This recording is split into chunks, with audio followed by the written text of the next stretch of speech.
freedom prospers when religion is vibrant and the rule of law under God is acknowledged. An informed patriot is what we want. Welcome to Focal Point, the home of muscular Christianity on Conservative Talk Radio. Muscular Christianity, where we relentlessly explore the intersection of truth and politics. The trouble with our liberal friends is not that they're ignorant. It's just that they know so much that isn't so. Now, here's your host, Brian Fisher.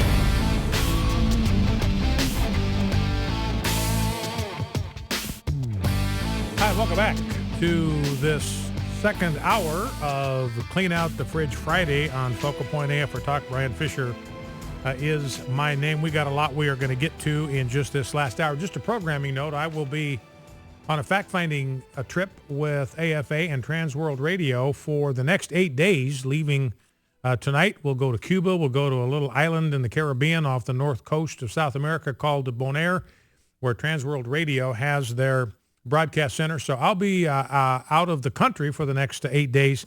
Don't forget to tune in next week. We'll have guest hosts. We'll have great programming. You're not going to want to miss a minute of that. Now,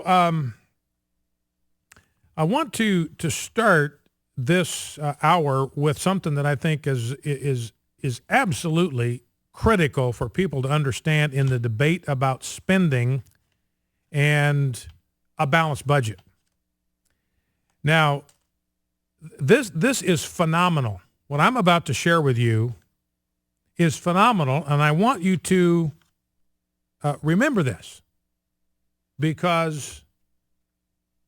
and I want you to get these statistics in your brains. This is going to be our Fisher Factoid of the day.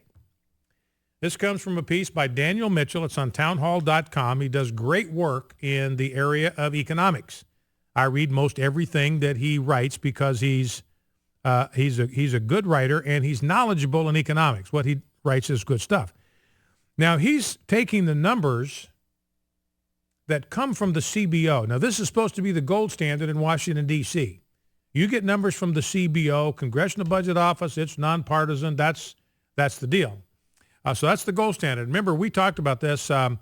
Douglas Elmendorf appeared before a committee hearing this week, and he said, look, Obamacare, he's the CBO. He's the head of the CBO. He says Obamacare disincentivizes work. He said it. It incentivizes people not to work because it subsidizes people who don't work. And the less they make, the more subsidies they get. I mean, you cannot imagine anything that is more perverse and more malignant to the American spirit than rewarding idleness, giving a positive financial incentive for people to do nothing. I mean, it's absolutely perverse. And Douglas Elmendorf, I mean, he didn't call it perverse. He just said that's what happens. This disincentivized work. Now, so let's take those CBO numbers, and Daniel Mitchell takes a look at what the CBO, Congressional Budget Office, has projected over the next 10 years. And this is where it gets very, very interesting, because all of us are interested in a balanced budget. You're interested in a balanced budget. You got to do it at home. I got to do it in my house.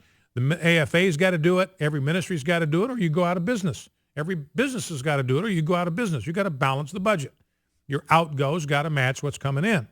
And we believe as conservatives that our government ought to be fiscally responsible. It should not spend more than it takes in. And it's taken in plenty. You know, our problem, ladies and gentlemen, is not that there is not enough revenue. There's too much spending. That's the problem. It's not a revenue problem. It is a spending problem. Last year, the federal government took in an absolute all-time record in tax revenue, $2.7 trillion. Now, ladies and gentlemen, if you can't run a country on $2.7 trillion, quit and go home and let somebody come to Washington, D.C. that can figure out how to run a country on $2.7 trillion. Instead, they're running spending up to $3.7 trillion. Now, anyway, Daniel Mitchell takes these CBO numbers, and they operate on 10-year windows. They project everything out over 10 years. That's the only way, by the way, they were able to keep Obamacare under $1 trillion, because they only are allowed to go out 10 years. So they projected out 10 years from when Obamacare was proposed, and they said, look, over 10 years, this is going to cost us $940 billion. I mean, that's absurd when you think about it off the bat. If you think about it just off the bat, that's absurd. President Obama says it's not going to increase the deficit by a dime. Well, he just said it's going to cost us $940 billion. I mean, what about that did the American people not understand? He told us it's going to cost almost $1 trillion. Where's that money going to come from? Well, it's got to come from increased taxes and from the wallets of hardworking Americans. So anyway, we knew that it was going to be expensive boondoggle because of what the president said, what the CBO said. But here was the kicker. Obamacare was structured not to go into effect till this year, till 2014. But there were taxes that kicked in right away. So they were collecting taxes for 4 years before they started spending money on Obamacare. So you got 10 years of revenue, but only 6 years of spending. That's how they got that figure under the magic $1 trillion. Anyway, I'm getting myself off topic here. CBO looks 10 years down the road. So they're looking from 2014 in this report down to 2024. That's why they said, look, in 2024, going to be 2.5 million fewer jobs in America because that's as far out as they can go. And it's going to get worse after 2024, but CBO is not allowed to make projections beyond that. Now, here's the deal. The CBO is projecting that tax revenue is going to increase over the next 10 years by 5.4% per year. Let me repeat that. Get that in your brain. Tax revenue, that's revenue flowing into the federal government, is going to increase by an average of 5.4% every year. So next year, the federal government is going to get 5.4% more than it got last year, and this is going to be is projected to go for the whole 10 years. Now listen to this. This is what Mitchell calculates. Listen to this. If we instituted a spending freeze, that was similar to what we had in 2012 and 2013 with the sequester and all that noise. But if we instituted a spending freeze, the budget would balance by 2016, almost, and there would be a surplus by 2017. So listen to me. Don't miss this.